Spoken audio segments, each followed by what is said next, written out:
ټاکل شوې د روانې میلادي میاشتې پر 9 امیرخان متقي هند ته سفر وکړي. افغان بهرنیو چارو وزیر اول روسیې ته ځي او ورپسې هند ته رسمي سفر لري. هندي رسنیو ویلي دي چې د متقي د سفر غوښنه برخه د امارات په رسمیت پیژندو او همداراز پر اقتصادي مسایلو باندې څرخي. په دغه سفر کې به همداراز امیرخان متقي په افغانستان کې د هند د بنسټیزو پروژو پر بیا پیل هم خبرې اترې وکړي. امارات وایي چې بهرنۍ اړیکې د پراختیا په درشل کې دي او نړۍ بله چاره نه لري مګر دا چې له امارات سره تعامل وکړي. موږ د نن شپې په تودو خبرو کې څو مهمې پوښتنې لرو. دغه سفر به د امارات رسمیت پیژندو ته څومره لاره هواره کړي؟ په دغه سفر کې به د هند د ویزو د بیرته خلاصون لارې چارې څنګه ولټول شي؟ همداراز دا سفر به د بشري مرستو په جذب کې څه رول ولوبوي؟ سلامونه عزتمندو لیدونکو، ستړي مه شئ. تاسو ته د خبرې ګورئ. زه منصور نیازی یم. را سره په دغه بحث کې 3 قدرمنو میلمنو ګډون کړی دی.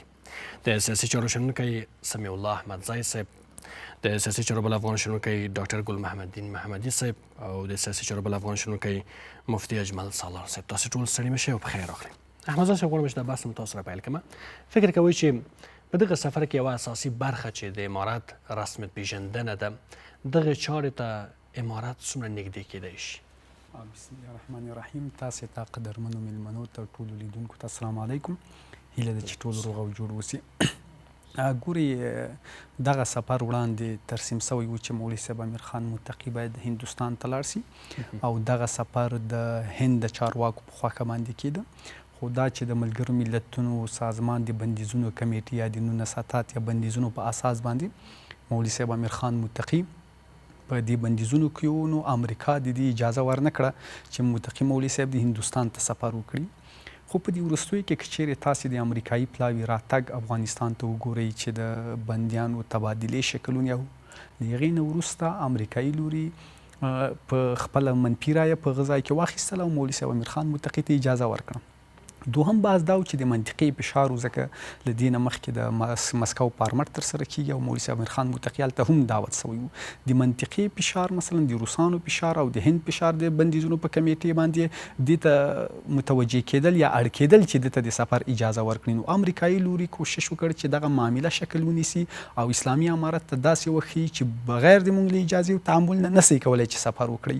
دوهم دا یې وښودل چې د منطقي د فشار په ترڅ کې موږ اجازه نه ده ورکړې، بالخصوص دلته تعامل رامنځته سو او موږ اسلامي امارت امتیاز ورکړ. امتیاز هم دا ده چې اجازه مو ورکړه چې دغه سفر ترسره کړي. اوس چې دغه سفر هند ته ترسره کیږي دا مختلف اهداف لري. په سر کې نه سو ویلی چې دغه سفر د یو دم یا زر تر زر په رسمي تعامل باندې منتج سي، خو داسې لارې رسمي تعامل ته خلاصولی سي چې د اسلامي امارت او د هند ترمنځ روابط فراخه کړي. دغه سفر چې اسلامي امارت هند ته کوي، یو عمده هدف دا ده چې تاسو وګورئ د هند سیاسي او اقتصادي وزن په منطقه کې ډیر ده، ځکه چې دوی د G20 هیوادونو غړیتوب هم لري او له غربي هیوادونو سره ډیر سیاسي او اقتصادي روابط هم لري. همدارنګه هندوستان لومړی دیموکراسي هیواد ده په نړیواله کچه باندې. نو په دغه سفر باندې اسلامي امارت غربي هیوادونو ته ښیي چې مونږ کولی سو له لومړي دیموکراسي هیواد سره چې د ملت او د حکومت لومړی دیموکراسي برخه ده چې د انتخاباتو لارې حکومتونه ټاکل کیږي او په نړیواله کچه لومړی دیموکراسي د موږ له دې سره کولی سو چې خپل روابط فراخه کړو، چې دا د غربي هیوادونو توجه جلبوي چې اسلامي امارت یو اسلامي نظام دی، اسلامي ایډیالوژي په اساس باندې ایجاد د څنګه له یو دیموکراسي هیواد سره روابط فراخولی سي چې د مشروعیت خواته د اسلامي امارت د نږدې کېدو برخه ده. دوهم بحث دا ده چې دا سفرونه دغه تعامل په داسې حالت کې شکل نیسي چې د پاکستان او د هند ترمنځ د پاکستان او د افغانستان ترمنځ روابط ډیر خراب شوي دي. نو اوس هند کوشش کوي چې له دغه خلا نه استفاده وکړي او اسلامي امارت ته د پاکستان بدیل ورکړي، ځکه چې اسلامي امارت پاکستان اسلامي امارت په تیرو کلونو کې د ستراتیژیک عمق په توګه باندې کارولی ده. دا چې اوس هند وتوانیږي د اسلامي امارت سره اړیکې فراخه کړي، نو د پاکستان څخه به د هغوی یو ستراتیژیکه نقطه واخلي او افغانستان به له دې وروسته داسې حالت ته لاړ سي چې تنها د پاکستان په محور کې به ونه اوسیږي، ځکه چې په تیرو 20 کلونو کې افغانستان ډیر د پاکستان په محور کې پاتې کېده او هند له دې نه ویره لرله. دریم بحث او اساسي مسله په دې کې دا ده چې هند غواړي له اسلامي امارت نه د امنیت تضمین ترلاسه کړي، داسې تضمین چې هغه ډلې چې د پاکستان له خوا نه حمایت کیږي، مثلا لشکر طیبه او جیش محمد ډلې، د هغو تضمین ورکړي چې د افغانستان په جغرافیه کې به حضور نه پیدا کوي او د تاسو پر ضد باندې به نه کارول کیږي. او همدارنګه کوشش دا ده چې اسلامي امارت ته داسې یو څه امتیاز ورکړي ترڅو هغه جهادي ډلې چې په کشمیر کې فعالیت کوي او هند ته سرخوږی جوړوي، کوشش دا ده چې په اسلامي امارت باندې دا کنټرول وساتي. که چیرې په همدې پاشلي حالت باندې پاتې شي نو په دې اساس کې خطر پیښولی شي هندوستان ته. او همدارنګه اسلامي امارت له دغه سفر نه هندوستان ته داسې ښیي چې په منطقه کې نړۍ ته ښیي چې موږ یو محدود بلاک پورې محدود نه یو، یعنی موږ تنها چین، ایران، پاکستان سره مو تعاملات نه دي، موږ تعاملات فراخ دي، حتی موږ کولی شو له هند سره تعاملات فراخ کړو، له غرب سره تعاملات فراخ کړو، یعنی موږ له یو اړخه پورې نه یو تړلي. او په دې اساس باندې په داخل د افغانستان کې یوازینی قدرت چې د منطقې او وړاندې د منطقې امنیت تضمینوي، ځکه چې داعش د امریکا پروژه ده او د پاکستان په واسطه باندې کوشش کیږي چې منطقه نارامه کړي. پاکستان هغه هیواد ده چې تر ټولو ډیر کوشش دا ده چې هند نارامه کړي. نو په دې اساس اسلامي امارت هند ته وایي چې موږ باید ومنئ، کم نه منئ داعش تقویه کیږي او لومړی خطر تاسو ته ده. بخیر و سلامت اوسئ ډاکټر صاحب. تاسو د امیر خان متقي دغه سفر ته چې هند ته یې کوي په کومه سترګه ګورئ؟ بسم الله الرحمن الرحیم.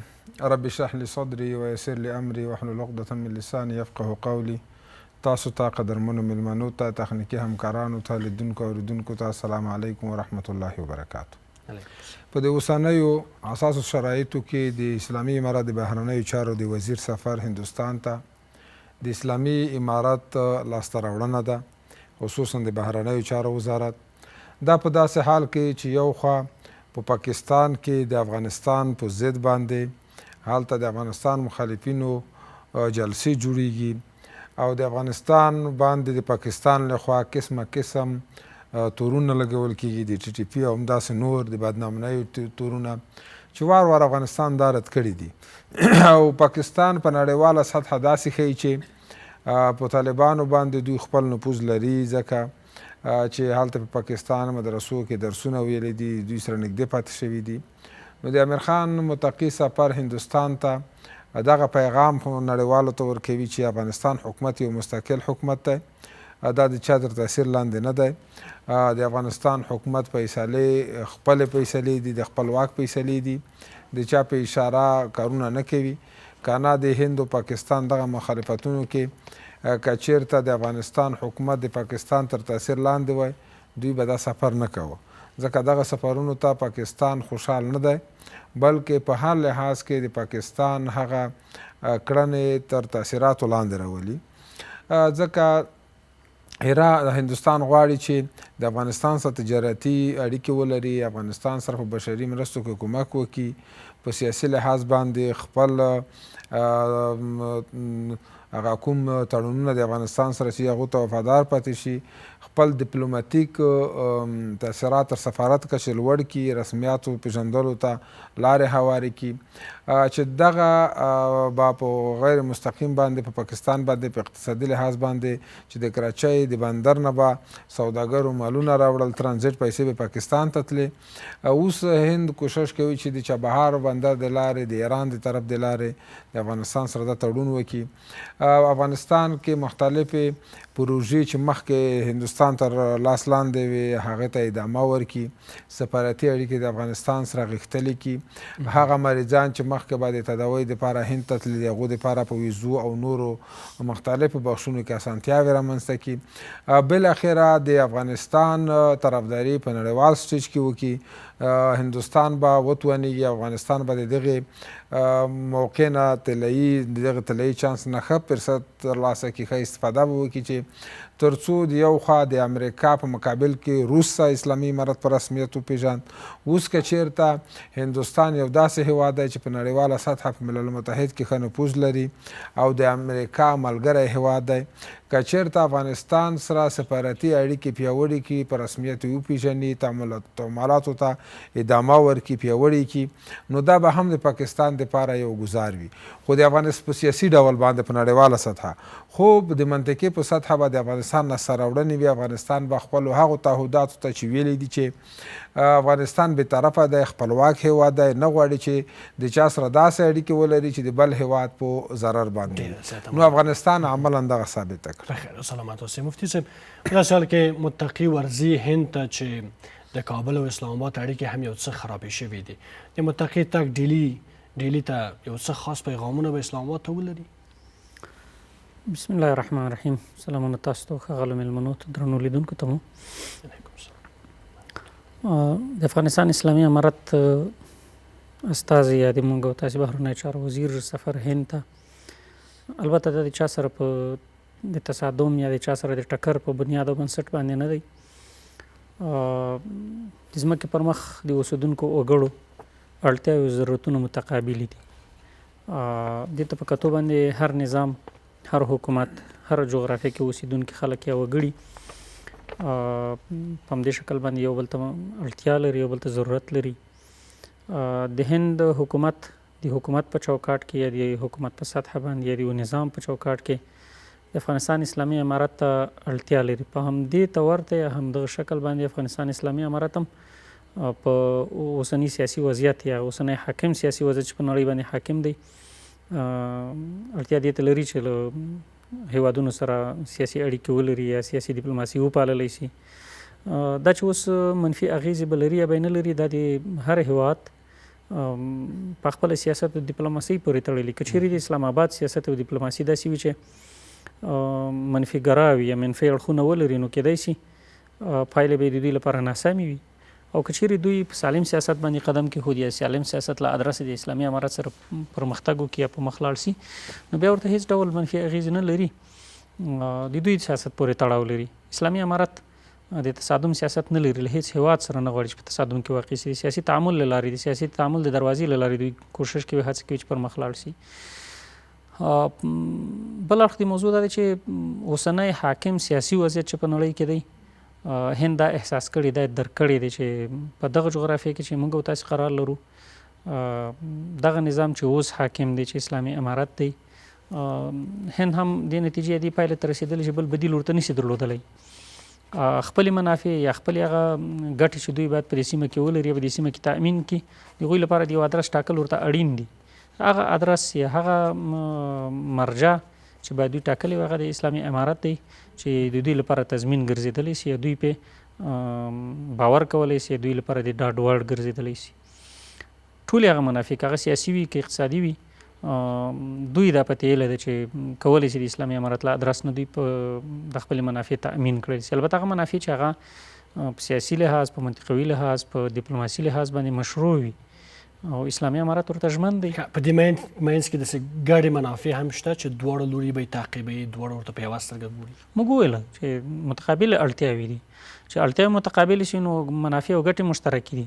ځینې سیاسي مشترکات موجود دي، ځینې سیاسي ټکي موجود دي چې د هغو ته په کتو باندې منافع او ګټې هم ولري. البته منافع تعریف په دا یوازې نه وي چې هغه د په اقتصادي لحاظ باندې منافع، په سیاسي لحاظ ګټې هم شته چې هم هند ورته اړتیا لري، هم افغانستان ورته اړتیا لري، چې هغه ګډې منافع دي. او ګډو منافع پالل یا د هغو تأمین د دواړو هیوادونو اړتیا ده. نو دواړه هیوادونه باید داسې یو تفاهم ته ورسېږي، داسې یو ټکي باندې توافق وکړي چې هغه منافع پکې نغښتې وي، تأمین شوي وي. ډېره زیاته مننه کوم مفتي صاحب مبارک. احمد صاحب فکر کوي چې هند اوسني افغانستان ته په کومه سترګه ګوري، هغه افغانستان چې اسلامي امارت ورباندې واکمني لري؟ ښه، هند اوسني افغانستان ته په داسې یو حالت کې ګوري چې نه کولی شي یو په مکمل شکل باندې یا 100% باندې دلته باور وکړي په اسلامي امارت، او نه کولی شي چې قطع د روابط وکړي د اسلامي امارت سره، ځکه چې اسلامي امارت هندوستان په داسې یو حالت کې نیولی ده چې د یو ناګزیر شریک په شکل باندې اسلامي امارت له ځان سره ومني. ځکه چې اسلامي امارت درې مهمې نقطې له ځان سره اوس د هغوی په وړاندې لري. یو مثلا په کشمیر کې مې چې ویلې د ډلو بحث ده، بل د داعش بحث ده، او درېیم بعد د منځنۍ اسیا د دروازې لاره د افغانستان، ځکه چې چابهار هم پر هغوی باندې بندیزونه لګېدلي، پاکستان له لارې هم نه کېږي، او هند دې ته ډېر ضرورت لري چې په افغانستان کې حضور پیدا کړي. او څلورم مهم بحث دا ده چې له اسلامي امارت سره د ګډ استخباراتي کار ساحه رامنځته کړي، ځکه چې هندوستان د پاکستان په وړاندې استخباراتو ته ډېر ضرورت لري او د پاکستان استخباراتي کړنې باید په افغانستان کې وڅاري چې هغوی څنګه استخباراتي کړنې دلته سازماندهي کوي او په کوم شکل باندې کار کوي. نو په دې اساس باندې هندوستان کوشش کوي چې اسلامي امارت ته امتیاز ورکړي. په دغه نقطه کې چې سره لکه څرنګه چې هغوی استخباراتي معلوماتو ته ضرورت لري، پر همدې شکل باندې اسلامي امارت هم استخباراتي معلوماتو ته ضرورت لري چې د ګډ کار ساحې په واسطه باندې کولی شي چې د هند له ادرسه موږ د پاکستان په استخباراتي معلومات ډېر څه ترلاسه کړو، هغه څه چې هندوستان هم ترلاسه کولی شي.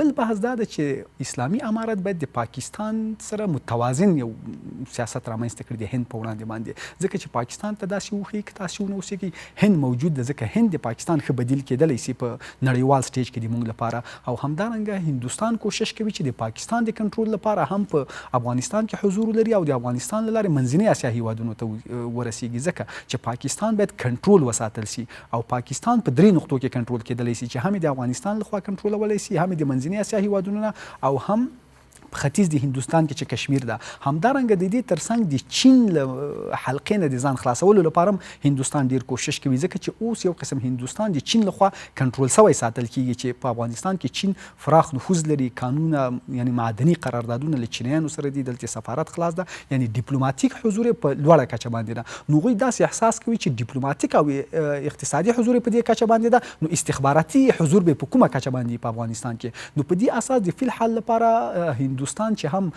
چین په افغانستان کې فراخ نفوذ لري، هم په پاکستان کې لري او هم په خپل سرحد کې هندوستان کنټرول کړی. هندوستان د دې حلقې د خلاصولو لپاره تر ټولو مهم اپشن د هغوی لپاره افغانستان ده، ځکه چې د افغانستان له جغرافیې نه دوی کولی شي منځنۍ اسیا هیوادونو ته ورسیږي او په اوس وخت کې چین په منځنۍ اسیا کې فراخ نفوذ هم لري، تجارتي مسایل لري هلته او تجارتي برخې په منځنۍ اسیا کې ډېره زیاته ده. نو هندوستان کوشش کوي چې امتیاز ورکړي اسلامي امارت ته او د امتیاز ورکولو په بدل کې هغه څه ترلاسه کړي چې په اوس وخت کې دوی ورته ضرورت لري او د ضرورت پر لحاظ باندې دغه موقع د دوی لپاره ډېره مؤثره ده، ځکه د دوی لپاره ډېره مؤثره ده چې د اسلامي امارت او د پاکستان ترمنځ ټکر موجوده او دغه ټکر ورځ په ورځ زیاتیږي، ډېریږي او د دغې خلانه هندوستان استفاده کولی شي.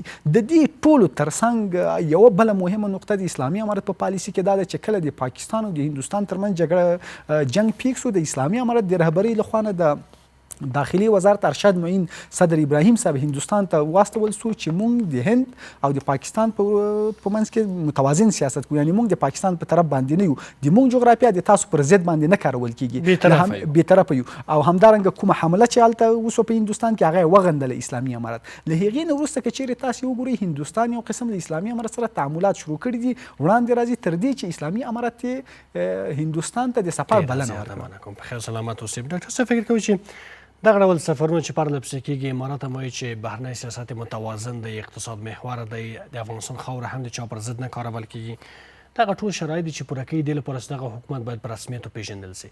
نو دغه ګام بالاخره د سیمې هیوادونه په شمول د هند څه وخت پورته کوي؟ دلته اصلا خبره د دوو بلاکونو ده، شرقي غربي بلاک. کوشش کوي چې هر یو بلاک د ځان دپاره ښه ملاتړي، قوي ملاتړي ولري. امریکا اوس په سیمه کې داسې یو هیواد دی چې د جنګونو سره ډیر ښکیل نه دی، بلکې په نورو هیوادونو کې جنګونه شروع کړي دي، لکه په اوکراین کې اوکراین د روسیې دپاره یو سرخوږی پیدا کړی، چین د تایوان ترمنځ کله چې چین د امریکا د ګټو خلاف کار وکړي، تایوان یې سمدستي مخ ته ودروي، د پاکستان د هند او همدا قسم ته د اسرائیلو د فلسطین، دا هغه څه دي چې د هغه په سیمه کې او یا په عراق کې، په مصر کې، په دغه اردن کې کوم جنګونه چې رامنځته شوي دي، دا ټول د امریکا پالیسي ده. په امریکا داسې یو پالیسي لرله چې دغه هیوادونو کې حکومتونه د خپل ځان تابع وګرځوي. نو اوس کوشش دا کیږي چې امریکا غواړي چې د افغانستان سره تعاملات ولري. کله که چین او روسیه افغانستان ته په خبرو کې مخکښ کیږي، نو تاسو ګورئ په امریکا بې تفاوته نه پاتې کیږي. امریکا سمدستي یا د اسلامي هیوادونو یا د قطر د لارې یا د سعودي عربستان د لارې یا د نورو هیوادونو د لارې افغانستان ته پلاوي رالیږي یا د اندونیزیا د لارې او د افغانستان حکومت سره خبرې کوي، د تعامل خبرې.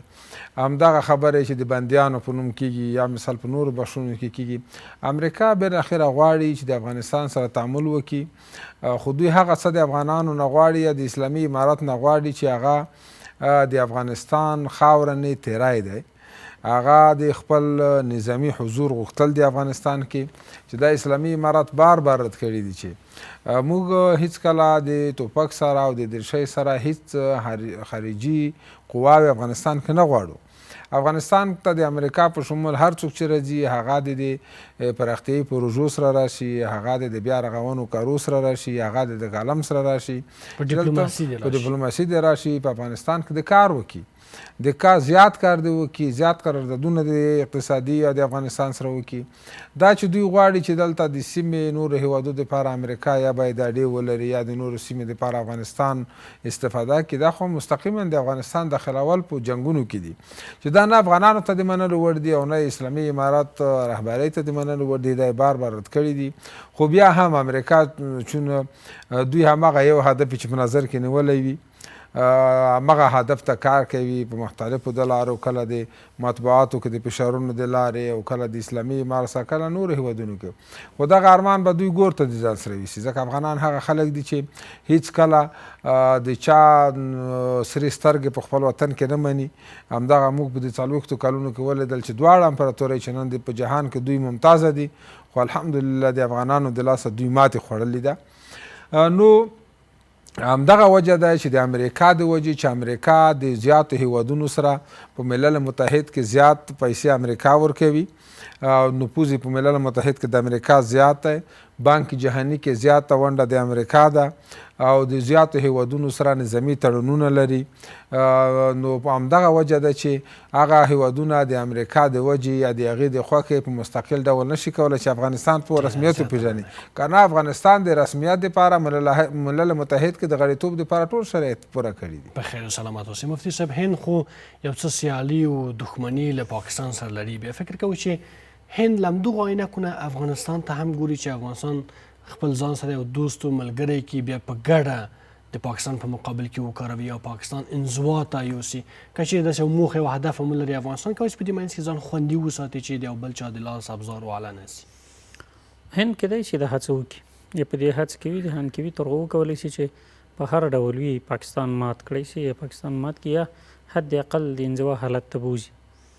نو هند داسې یوازې هیواد نه دی ټاکلی چې افغانستان دی دا یې ټاکلی وي د دې ادرس په مخ لاړ شي. هند پر نړیواله سطح باندې کیدای شي ډېرې هڅې کړي وي د پاکستان د منزوي کېدو لپاره، خو اسلامي امارت د دې وړتیا لري چې په هر ډول ترنګلي حالت کې، په هر ډول سیاسي ترنګلي حالت کې وکولی شي ځان خوندي وساتي.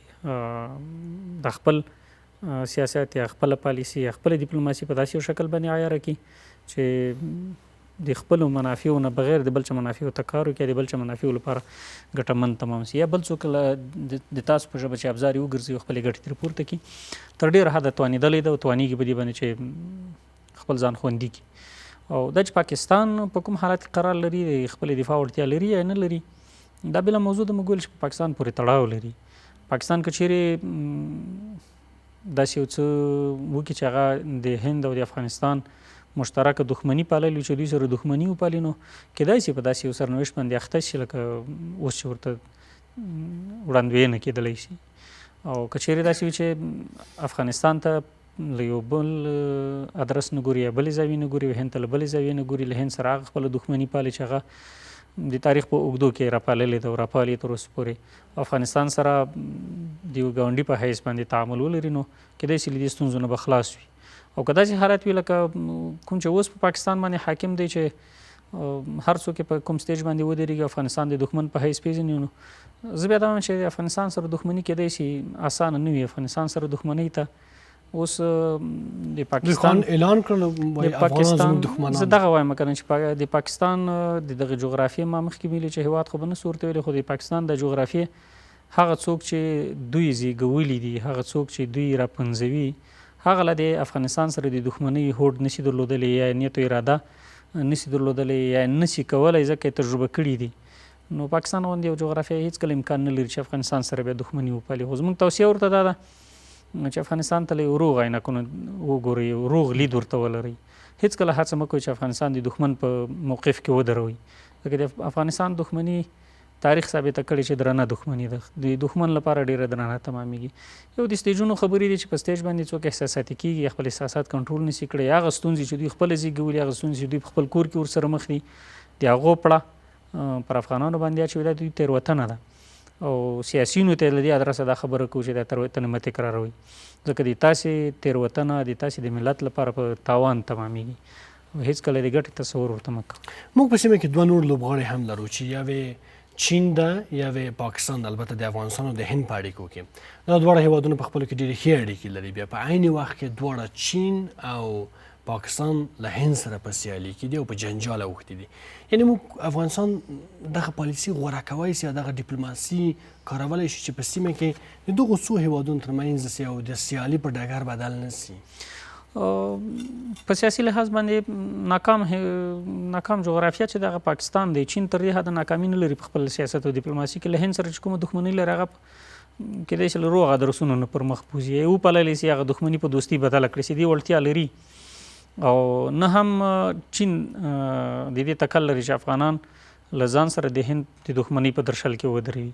چین دا هوډ نه لري او نه تر اوسه پورې په سیاسي لحاظ باندې داسې کوم ادرس نه خبره سوې ده، نه کومه ګنګوسه لري، نه کوم سټیج نه دا خبره سوې. یوازې پاکستان دی چې ناکام سیاست پلی کول. بخیر سلامت اوسئ مفتي صاحب، ډېره زیاته مننه کوم. عزتمندو لیدونکو ورځو لنډې دمې ته، له دمې وروسته تودې خبرې دوام لري.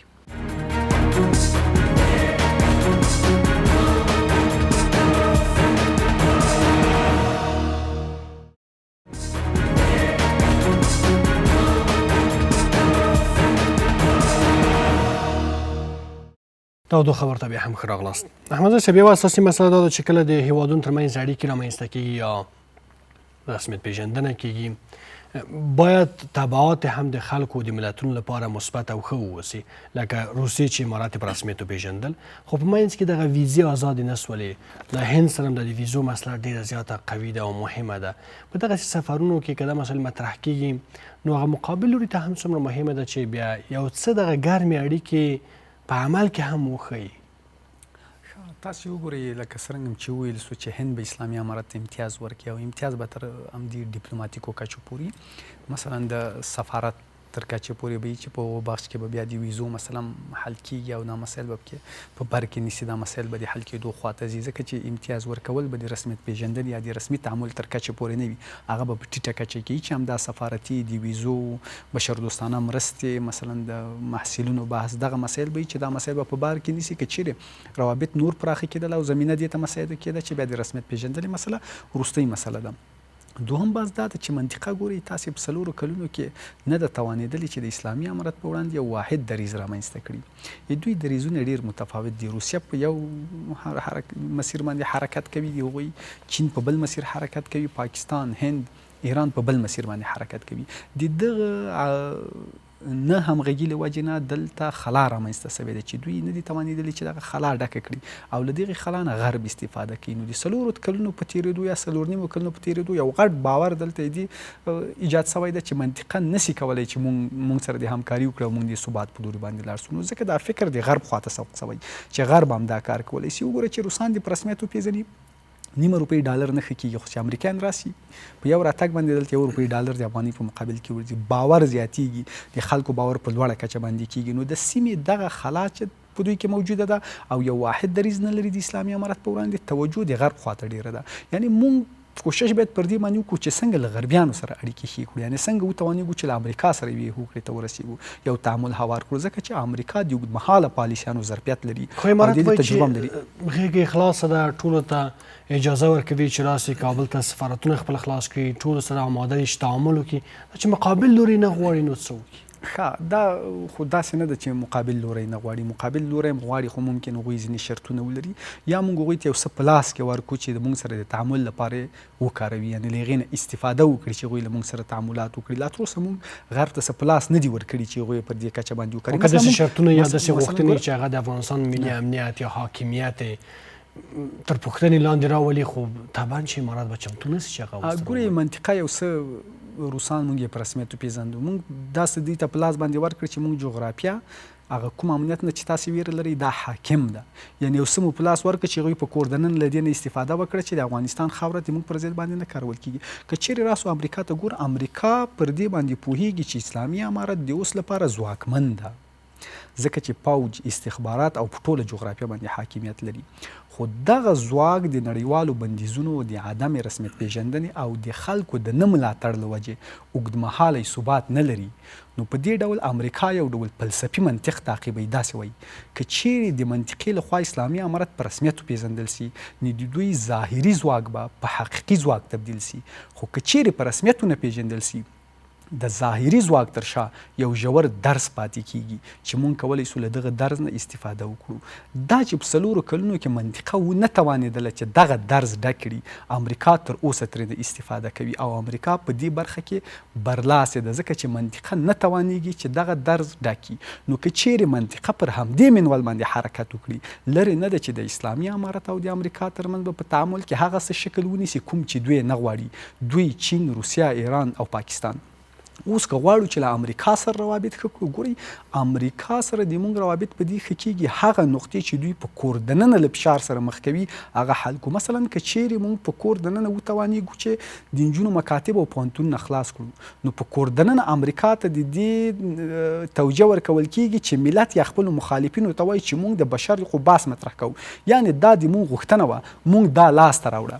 که چیرې په کور دننه د موږ حکومت تنوع پیدا کوي، نو امریکا په کور دننه د دې باور زیاتولی سي چې مونږ دغه شی غوښتل، مونږ لاسته راوړل، تر څو یو بهانه دوی ته په لاس باندې ورسي او دوی اسلامي امارت سره تعامل لا پراخه کړي. که چیرې بحث مثلا مونږ ټول داسې وایو چې د امریکا بحث نظامي بحث ده، نه، هغوی مثلا وایي مرګ چې ونیسه تبې ته خپله راضي کېږي. هغوی د باګراند د نظامي اډې د بحث مطرح چې په نظامي کچه باندې کوي، دا په دې معنا نه هغوی پر دې باندې پوهېږي چې د دې نیول ستونزمن کار ده، خو د دې لپاره هغوی وایي چې مثلا غیر د نظامي لارو نه نورې لارې موجودې دي چې مونږ کولی سو د ګډ کار ساحه رامنځته کړو، مثلا د لوجستیک ګډ مرکز رامنځته کړو، مثلا د توریزم په وړاندې ګډ مرکز رامنځته کړو چې په دغه عرصه کې مونږ همکاري کولی سو او په کور دننه د مخالفینو په وړاندې امریکا له دې استفاده کولی سي چې بیا له اسلامي امارت سره تعامل ته راځي. ډېره زیاته مننه. ډاکټر صاحب، مهمه ده چې افغانستان یوازې د سیمې تر کچې پورې فکر ولري یا یوازې د سیمې په هغه لمنه کې وغورځېږي که نه،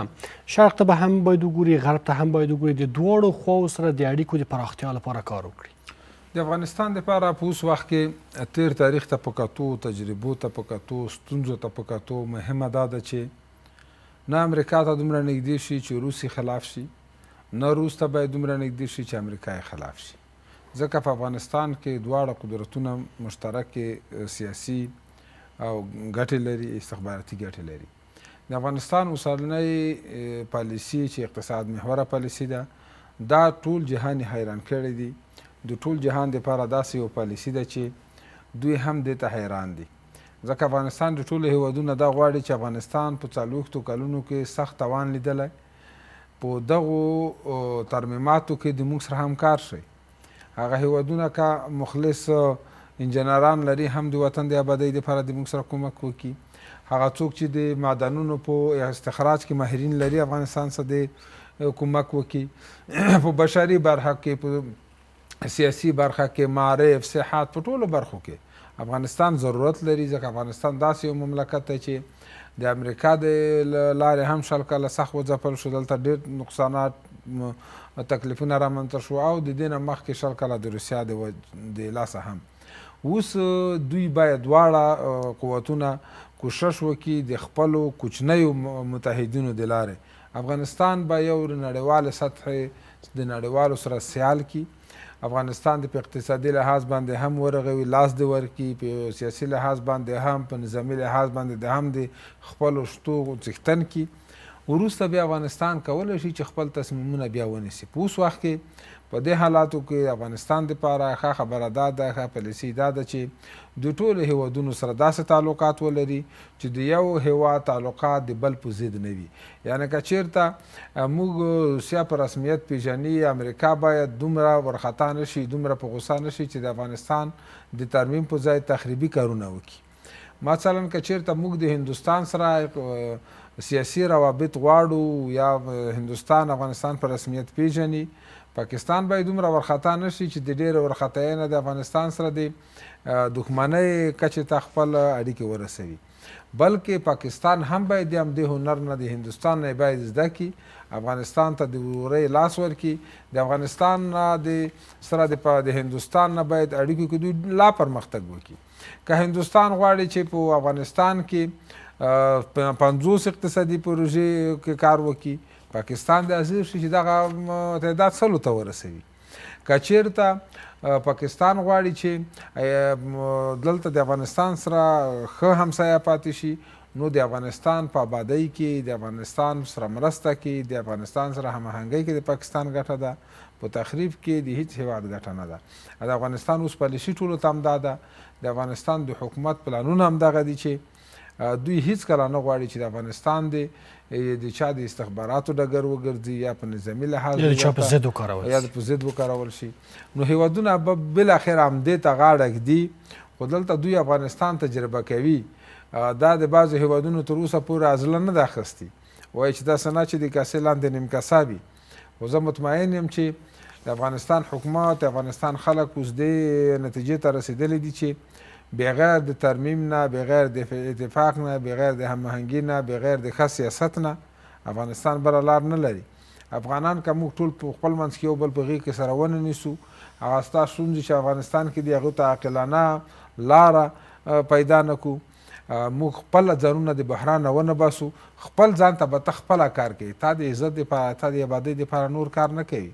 اوس که په د جهان کې هیوادونو کې سیاسي تعاملات دا د چل ول دپاره دي. هندوستان اوس غواړي چې افغانستان ته د پاکستان د دوی خپل هغه دا ده چې د پاکستان په ضد ځان ورنږدې کړي. دا په افغانستان پورې اړه لري، د افغانستان په سیاست او مهارت پورې اړه لري چې دا څنګه منیجمنټ کوي، تر څو هم د هندوستان سیاست چې دی هغه وساتي، د هغوی اعتماد وساتي، او هم پاکستان ته د خطر متوجه نشي چې پاکستان ووایي چې د هندوستان حضور په افغانستان کې د موږ دپاره خطر دی. بلکې باید د پاکستان په افغانستان باندې هم دغه اعتماد وکړي چې باید موږ هم وړاندې شو، اقتصادي پروژو ته په افغانستان کې کومک وکړي. په نړیوال سطحه که چېرته هندوستان د افغانستان د رسمیت پېژندنو اواز پورته کوي، نو پاکستان دپاره شرم نه دی چې د موږ ګاونډي اسلامي هیواد دی او هلته هم په کلونو وخت تېر کړی او دی د افغانستان تخریب خبره کوي. نه، پاکستان د هم ځان کې دا غیرت پیدا کړي، د مسلمانۍ په لحاظ باندې، د ګاونډیتوب په لحاظ باندې، د هغه د اوږدې دوستۍ په لحاظ باندې، د ملتونو هغه د شریکو کلتور عنعناتو په نظر کې نیولو سره باید د ټولو نه د افغانستان هغه وړې وړې ستونزې یو طرف ته کړي، هغه ډیپلوماتیکو لارې حل کړي، په نړیوال سټیج کې د غږ وکړي چې د موږ مسلمان ګاونډي هیواد باید تاسو په رسمیت. ډېره زیاته مننه کوم مفتي صاحب. که یو پیاوړی، یو ځواکمن، یو باثباته افغانستان د سیمې او د ګاونډیانو په ګټه ده، خو په تېرو څو کلونو کې چې افغانستان ولیدل ډېرو هیوادونو بیا په ځانګړې توګه ګاونډیانو دغسې یو څه نه غوښتل. دغسې یو هدف ته د رسېدو لارې چارې کومې دي په داسې حال کې چې ګاونډیان ځینې هیوادونه نه غواړي چې افغانستان داسې قوي او باثباته واوسي؟ ګاونډیان فرق کوي. ځینې ګاونډیان داسې دي چې د خپلو منافعو د ساتلو لپاره خپلې منافع هغه مراجع په فردي لحاظ په انفرادي اشخاصو پورې تړلې وي. هغه ادرسونه چې هغه باید ملي وي، هغه باید د یو نظام په چوکاټ کې وي، د حکومت په چوکاټ کې هغوی پورې تړلې وي، له بده مرغه دوی په اشخاصو پورې وتړلي، او هماغه اشخاص د دوی منافع تر هغو پورې تامین وي چې تر هغه اشخاص په دې جغرافیه کې شتون درلود. البته تر ډېرې تمرکز دوی په استخباراتي کړیو باندې کړی وي، استخباراتي ادرسونو باندې کړی وي، خپلې منافع د استخباراتو له ادرس نه تامینولي. یو هغه ګاونډیان دي چې هغوی طفیلي ژوند لري، چې پاکستان ده. طفیلي په دې معنی چې د بل چا په پنځولو کې، د بل چا په ساتلو کې خپل ژوند احساسوو یا خپل ژوند تأمینوو. اوس هم داسې یو سیاست ته ژمن دي، هڅه کوي چې یو څوک ژوندي باید وساتي تر هغو دوی ژوندي پاتې سي. د هغوی ژوند په افغانستان کې د یو سالم نظام پښتون پورې نه ده تړلی. دا خو زموږ او تاسې نظر دی، زموږ او تاسې ان دی، یا په سیمه کې د ځینو هیوادونو نظر دی چې په افغانستان کې یو باثباته نظام یا په مطلق باثباته افغانستان د سیمې او نړۍ په سطحه باندې د نړۍ لپاره مفید یا ګټور تمامېدلی سي. پاکستان داسې ذهن نه لري او نه داسې یو سیاست او پالیسي تر اوسه لري، او نه وړتیا لري چې په راتلونکي کې داسې یو پالیسي دوی غوره کړي، داسې یو پالیسي منیج کړي یا اداره کړي چې هغه وکولی شي د خپل ګاونډ کې د یو باثباته هیواد سره متقابل سالمې اړیکې سالمه ډیپلوماسي ولري. د پاکستان له لاسه ورکړې د حالت یې دغه وړتیا مکمل توګه باندې له لاسه ورکړې له تېر نه ډېر اوس په طفیلي حالت کې قرار لري. که څوک ورته ووایي چې که افغانستان باثباته اوسي ښه اوسي دغه د افغان ترانس راځي، ټاپي راځي، ټاپ راځي، نو له ترهګرۍ مبارزه به هم قوي کېږي. دا ټول شیان ورته پرمغان راوړي. هغوی پروژې حیثیت لري. هغوی هېڅ کله سیاست یې دا شی نه دی چې د په ساده الفاظ وایي چې د امنیت له ادرس نه په مخ لاړ شي. هغوی هڅه کوي چې سیمه نا امنه وي، خپلې ګټې پکې پورته کړي. چې تر اوسه سیمه نا امنه نه وي دوی ګټې نشي پورته کولی، دوی شتون ناممکن دی. په امن سیمه کې دوی شتون ناممکن دی. دویم دوی مستقل نه دي، نه په کور دننه سیاست کې مستقل او استقلالیت لري، مستقل نه دي، او نه په بهرني سیاست کې دوی مستقل دي او نه استقلالیت لري. دوی د بل چا له ادرس نه کارول کېږي، د یو بل چا پروژه ده. هغوی غواړي چې سیمه نا امنه وي. زموږ او تاسې متل د پښتو کې وایي اوبه خړې که ماهیان پکې نیسه. دا ماهیان نیول د یو بل چا کار د صرف دوی اوبه ورته خړوي. پروژې حیثیت لري. پروژې په بدل کې ځان تمویلوي، هم سیاسي ژوند ته لاسرسی پیدا کوي، هم ټولنیز ژوند ته، او هم په استخباراتي ژوندانه ته، ټولنیز ژوندانه ته دوی کولی شي چې لاسرسی پیدا کړي. که چیرې دا پروژې نه وي، پاکستان زما په اند کېدای شي 10 ورځې هم دوام ونه کړي. دغه پروژې دي چې پاکستان ته پایښت وربښلی دی، او د دوی ذهن هم داسې جوړ شوی، ذهنیت سیاسي هم داسې شوی ده چې په ناامنۍ کې دوی ژوندي پاتې کېدلی شي. او که امن راغی نو خپله په کور دننه دوی ډېرې ستونزې لري، او په کور دننه دوی امن نه لري. هغه امن که ثابت شو نو دوی نظام له منځه ځي. دغه ته په کتو باندې پاکستان تل هڅه کړې ده چې داسې یو ادرس نه په مخ سي، یا داسې یو سیاست او پالیسي یا داسې رول ولوبوي چې د اوبو د خړوونکو یا خړېدونکو عامل په توګه وي. دوی په خړو اوبو کې خپل ژوند پایښت ورکوي. ځکه د بحث ورو ورو راټول کو مفتي صاحب، زه به د جنبندي هم له تاسو نه پیل کړم.